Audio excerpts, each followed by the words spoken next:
Oi, pessoal. Obrigada pelo convite. Obrigada, André. Obrigada por essa ponte construída. Eu vou tentar ser breve para a gente poder almoçar. E, bom, olá, Belém. Tudo bem? Eu sou a Fabrícia. Eu sou designer. Vamos ver se isso aqui funciona. Eu estou mais acostumada a ficar nos bastidores do que aqui na frente, tá, gente? Não liga. Eu sou designer, eu sou formada em desenho industrial, design gráfico, habilitação em design gráfico pelo Mackenzie, eu fui bolsista, sou uma designer periférica. Bom, eu sou paulista, não sei se deu para perceber, e eu fiz especialização em artes gráficas pelo Senai Teobaldo de Nigres, e também, o principal, que eu sou especializada em tipografia pela pós em tipografia do Senac. E tenho um pezinho ainda lá na organização do Diatipo São Paulo. E eu trabalho principalmente em agências de publicidade. Eu não recomendo, nem o Ministério da Saúde. E eu também sou uma assídua frequentadora de eventos. Vamos ver se isso aqui vai funcionar. I think I need to change my friends, but okay.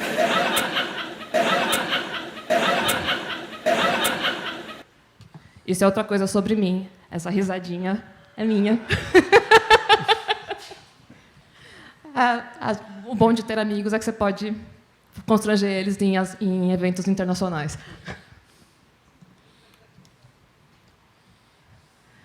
Como que eu vim parar nisso?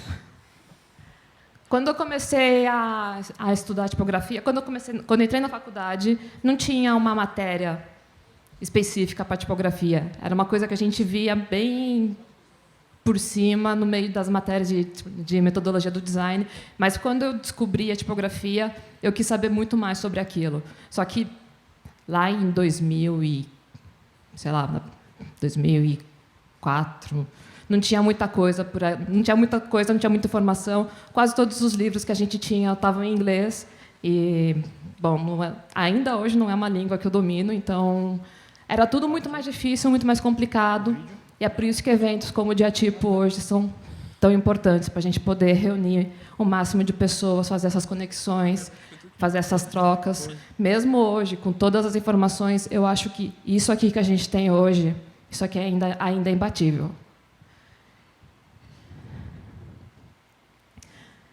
Então, na faculdade, eu entendi o que era tipografia. Eu fiz Mackenzie. E eu tinha a biblioteca da faculdade, eu tinha acesso a coisas que eu nunca tinha visto, livros importados, revistas. Tinha uma tipografia. Depois de um tempo, a faculdade recebeu toda a coleção da revista, e aquilo me permitiu entrar ainda mais no cenário brasileiro de tipografia. Eu descobri que existia um cenário brasileiro de tipografia, que existiam mais pessoas como eu que queriam saber mais sobre aquilo. E também, no meio disso tudo, eu descobri que tinha uma lista de tipografia. Uma coisa que quando não tinha essas redes sociais, a gente conversava por e-mail. A gente trocava informações. Várias pessoas tinham que sair do país para poder estudar, e elas traziam de volta esse conhecimento para cá, e as outras que corriam atrás e traduziam os livros. E era toda uma troca, os eventos, que eram internacionais também. Então, para compensar essa coisa, a falta do ensino de tipografia, eu fui meio autodidata, procurei juntar tudo que eu podia e fiz um TCC sobre pichação, que é um tipo de letra muito característico, principalmente lá em São Paulo, que é o picho reto, que é mais... Todo mundo já viu em algum lugar, de algum jeito, aparece na mídia, enfim. E aí a gente se pergunta, quem é esse carinha aqui no canto? Esse é o Gustavo Ferreira, ele é um type designer brasileiro. E aí, para poder finalizar o meu TCC, eu fiz um curso de type design com ele. E aí o que eu descobri? Que eu não gosto muito de type design. Desculpa, gente. É que a tipografia ela vai muito além do type design. Então, eu não preciso desenhar fontes para poder trabalhar com isso.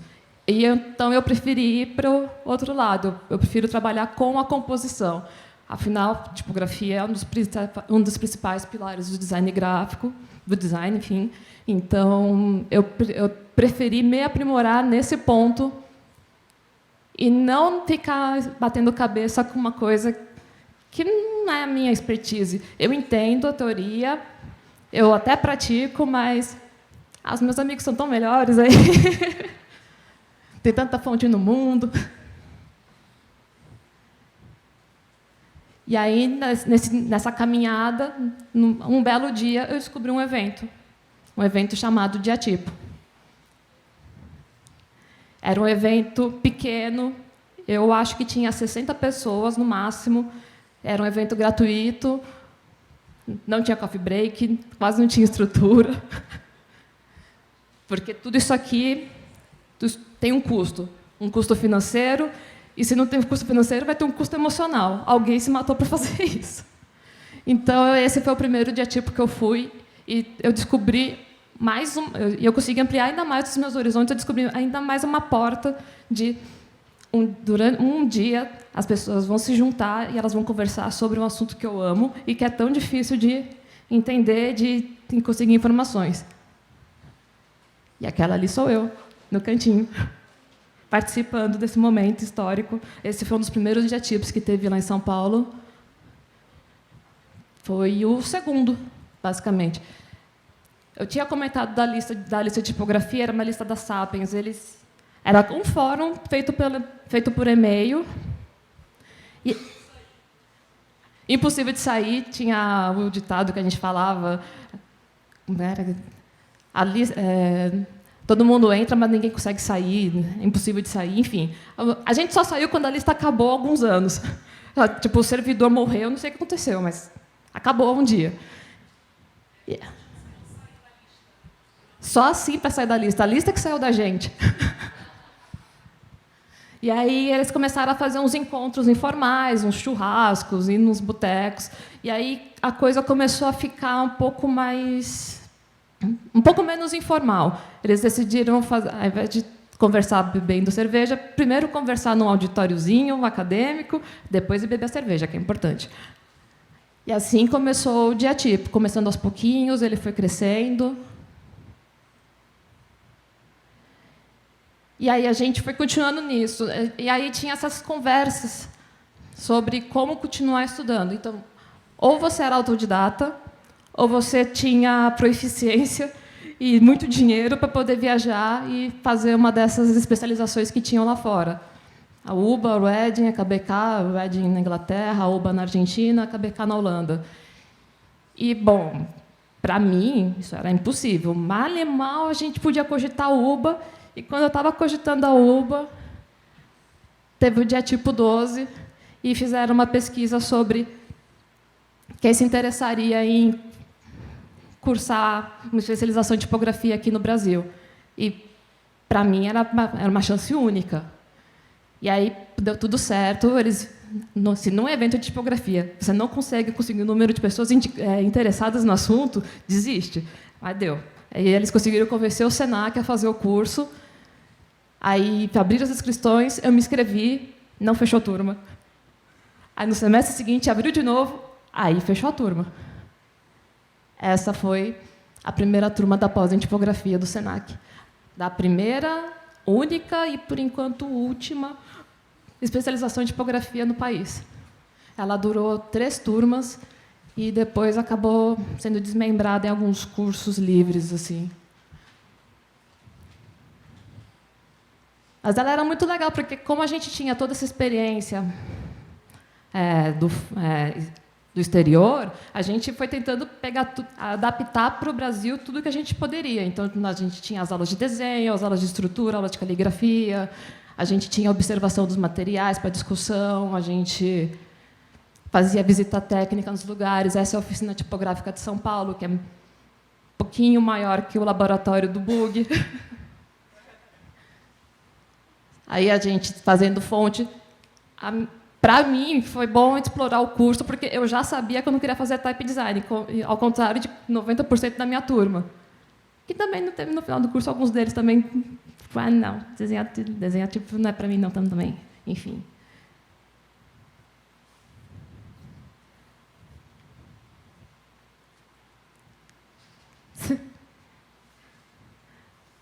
Bom, aí, essa era a nossa turma. E após ela foi uma virada assim na minha vida, por conta de conhecer pessoas novas, de poder me aprofundar, entender um pouco mais a questão do ensino de tipografia no Brasil, porque, como a maior parte das nossas referências ou eram autodidatas ou estudaram fora, elas não conseguiam validar o diploma delas para dar aula aqui, foi muito difícil conseguir montar o corpo docente do curso. Então, ampliou, mais uma vez, ampliando os horizontes. E aí, no curso, eu conheci o Mozão, mas também eu conheci a Milena e o Érico. E os dois faziam parte do Diatipo São Paulo, que era o evento que eu ia todo ano, que era o meu Natal. Eu esperava o ano inteiro para poder ir no evento. E aí, em 2015, eles me convidaram para fazer parte da organização. E aí, esse foi o meu primeiro Diatipo, que foi muito especial. 2015. E de lá para cá, tivemos todos esses daí. Aí, em 2016, foi um ano muito complicado, porque o Érico e a Milena saíram da organização, ficou só eu e o Luiz. Só que o Luiz ficava do outro lado do oceano, ele estava morando em Londres. Então, eu sofri um pouquinho do que o André sofreu esse ano, porque muita coisa você acaba precisando fazer. Tem muito trabalho invisível por trás do evento em si, muita coisa que você tem que fazer pessoalmente, que, por mais você possa comprar as passagens por fora, mas tem muita coisa que você tem que resolver aqui, no horário comercial daqui. Então, 2016 foi um ano mais complicado. Em 2017, o time inchou de novo, e, pela primeira vez, a gente decidiu terceirizar a identidade visual do evento. Eu herdei o evento com algumas regrinhas, então a gente fazia tudo dentro da organização. Então, uma pessoa era escolhida para fazer a identidade visual. Eu fiz 2015, 2016. A gente sempre fazia a identidade do evento baseada no headliner do evento, como uma forma de homenagear ele. E aí a gente descobriu que isso atrasava muito o cronograma, porque nem sempre a primeira opção dá certo, ou, enfim, até confirmar tudo, comprar todas as passagens, as pessoas terem certeza que vão vir, você não vai deixar todo o trabalho acumular para perto do evento. A gente tentou terceirizar, mas não deu muito certo, né, Deia?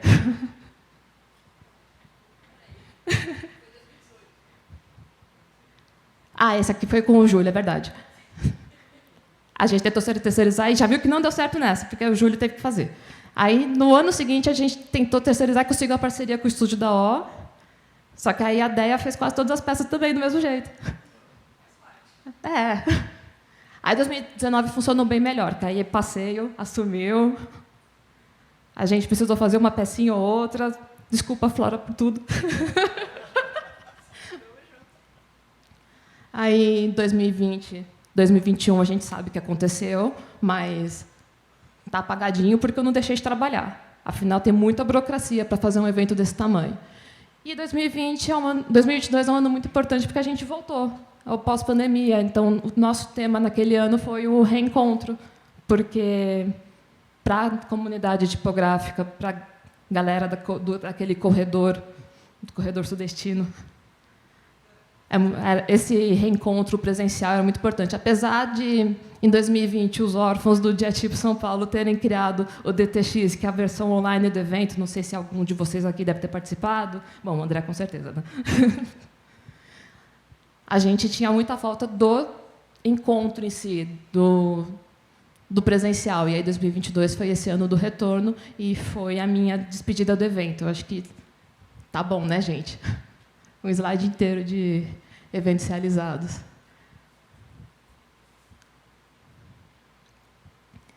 Essa é a identidade do Diatipo 2015, que foi a que eu fiz.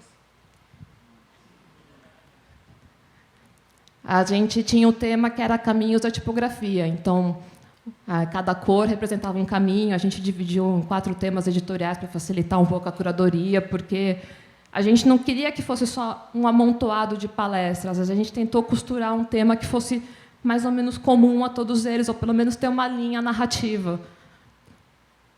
Tentativa de deixar o evento cada vez mais profissional mesmo. Aí aqui tem toda a construção do logo. Nessa época, a gente ainda trabalhava com a fonte do convidado principal, que era o Jean-François Porchese, que é um type designer francês. E aí a gente escolheu a família tipográfica gratuita dele para trabalhar em cima, e ela possibilitou vários caminhos gráficos para a gente. Esse uso de diagonais, essa fonte que é duas linhas paralelas, ela fazia referência ao caminho do evento, que a gente fala. Então, ela é como se ela emulasse as duas faixas de uma estrada. Era mais figurativo. E aí, com essa inspiração, eu criei essas texturas e aí fui trabalhando a identidade do evento.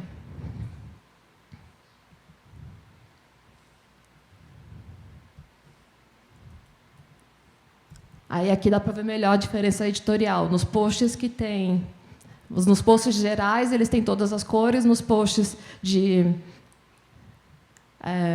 educação, de teoria, eles são azuis. Os de tecnologia são os verdes. Os de caligrafia são os vermelhos. E os arroxeados são os de mercado. Esse é o nosso palco montado. E aí, em 2016, eu também fiz a identidade. Essa é uma proposta mais gráfica, porque o evento ia ser focado mais em type design, então tem alguns easter eggs, como pontos, as curvas. Aí, no fim das contas, ele não foi tão focado em type design, foi aí que a gente começou a pensar que tinha que parar com isso, de ficar esperando fechar o palestrante para poder começar o trabalho. Mas eu gosto dos grafismos e tudo mais.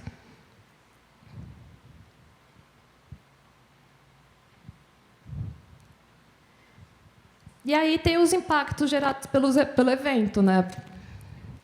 Porque o diatipo em si, as pessoas que organizam o diatipo, acho que uma boa parte da nossa comunidade, como vocês perceberam pela palestra do Bug, nós somos pessoas progressistas. Nós tentamos ser inclusivos, nós tentamos ser melhores todo dia.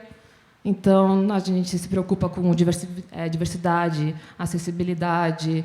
Já teve palestra, já teve ano que a gente colocou tradutor de Libras, porque ia ter uma pessoa deficiente auditiva. A gente se preocupa com quem, tipo, se as pessoas têm restrições alimentares, a gente vai criando preços especiais para tentar abranger o maior número de pessoas.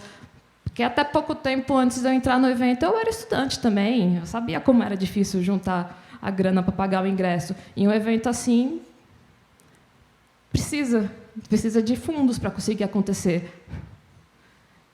Então, acaba sendo um trabalho até um pouco romântico, porque lucro não existe, a gente faz porque a gente considera que é importante, porque um dia o evento me tocou e eu espero que ele toque outras pessoas também.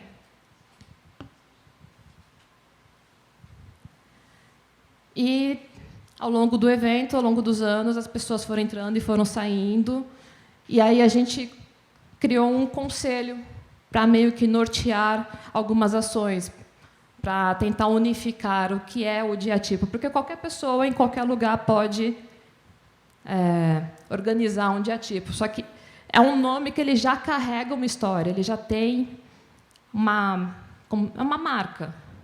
Então, a gente tenta definir algumas regras, algumas diretrizes para orientar o caminho das pessoas, para tentar justamente fomentar a diversidade, fomentar a acessibilidade. Vai, você passou fácil na sabatina. São mais orientações mesmo, e também para a gente tentar organizar. Teve um ano que estourou, tinha 4 eventos. E as pessoas elas costumam viajar de um lugar para o outro, porque nunca se sabe quando vai ter um diatipo na sua cidade, no seu estado. Quanto tempo que demorou para ter um aqui no norte, por exemplo? Então, normalmente as pessoas elas acabam procurando o Diatipo São Paulo através das nossas redes sociais, do e-mail, do Instagram, e elas vêm pedir orientação. Então, a gente concentrou essas orientações nesse grupo formado por esses participantes. A gente já... Bom, eu falei que a gente está sempre tentando melhorar. A gente já falhou aqui na diversidade, que só tem eu de menina agora. Já tivemos a Deia, já tivemos uma pessoa trans no grupo. a gente continua tentando. Mas acho que o mais importante é a gente ser essa rede de apoio que ajuda uns aos outros. Eu conversei bastante com o André, eu já fiz consultoria para o Diatipo Rio de Janeiro, já conversei com o pessoal de Goiânia quando eu esteve lá. Tive uma micro conversa com o pessoal de Curitiba, mas a gente tenta se apoiar, porque é muito difícil você partir do zero. Conversei com o pessoal de Manaus, que teve um ano aí também, e é uma coisa que me deixa muito orgulhosa, inclusive. E agora eu queria falar um pouco de outros impactos que nós tivemos.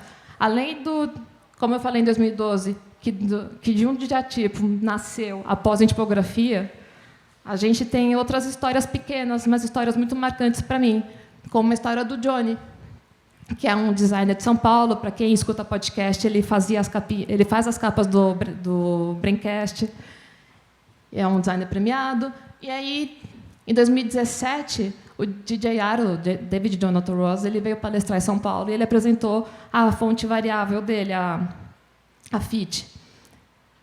E a gente sempre tenta estar alinhado com as tendências. Então, foi o primeiro evento que falou sobre fontes variáveis aqui. Era um tema muito novo para muita gente. E aí o Johnny foi no Diatipo, ele viu a fonte, ele achou a fonte incrível.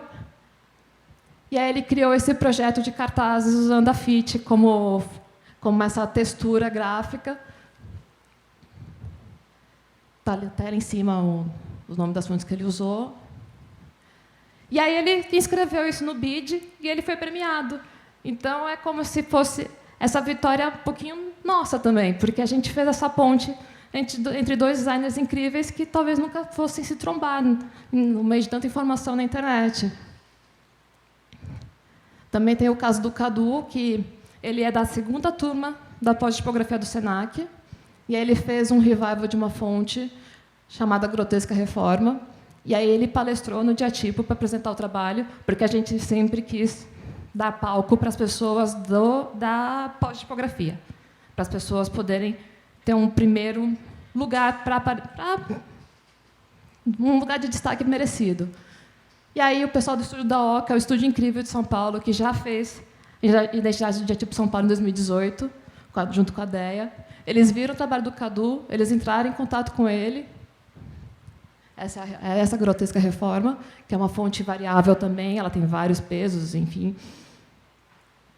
E aí eles conseguiram vender essa fonte e adaptar ela e customizar para a Zemban, para a marca de cerveja, para um projeto que eles fizeram, que tinha hot site, tinha o livro. Então, mais uma ponte feita, uma ponte incrível, que o evento pôde proporcionar entre pessoas. Nós já tivemos também o caso em 2016, o Fábio Hag fez uma palestra no Diatipo São Paulo.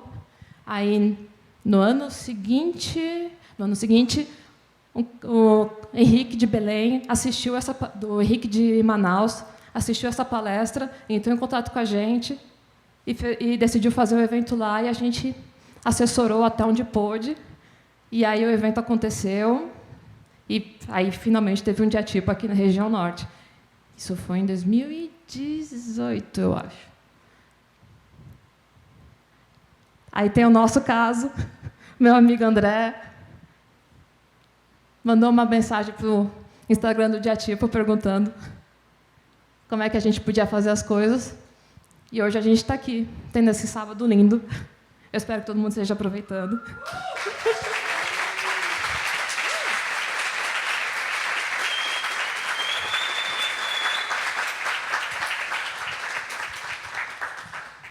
Acho que foi rapidinho, que eu pensei que o bug passou. Eu sabia. Desculpa rir alto na orelha de vocês, valeu.